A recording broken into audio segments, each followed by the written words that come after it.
சபரிமலையின் 18 படிகளின் மகத்துவம் என்ன தெரியுமா?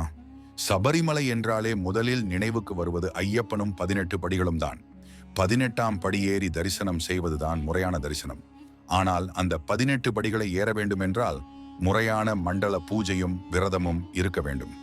விரதமும் பூஜையும் முறையாக இல்லாதவர்கள் எவ்வளவு உயர்ந்த பதவியில் இருந்தாலும் 18ஆம் படி ஏறி தரிசனம் செய்ய முடியாது.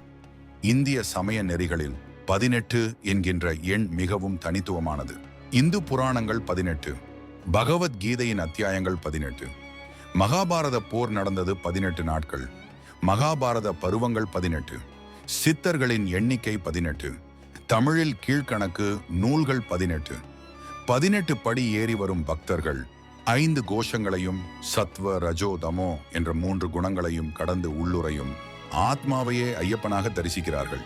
தங்கம், வெள்ளி, வெண்கலம் போன்ற உலோகங்களால் ஆன கவசத்தால் மூடப்பட்ட 18 படிகளிலும் 18 தேவதைகள் வாசம் செய்கின்றனர். இந்த 18 படிகளும் 18 வகையான குணங்களை குறிப்பதாகும். இவற்றில் தீயவைகளை நீக்கி நல்லவற்றை சேர்க்க வேண்டும் என்பதே 18 படிகளின் தத்துவம். 18 படிகளில் ஏறும்போதும் ஐயப்பனை தரிசிக்கும் போதும் என்ன வேண்டிக் கொள்கிறோமோ அது அப்படியே நடக்கும் என்பது பக்தர்களின் நம்பிக்கை.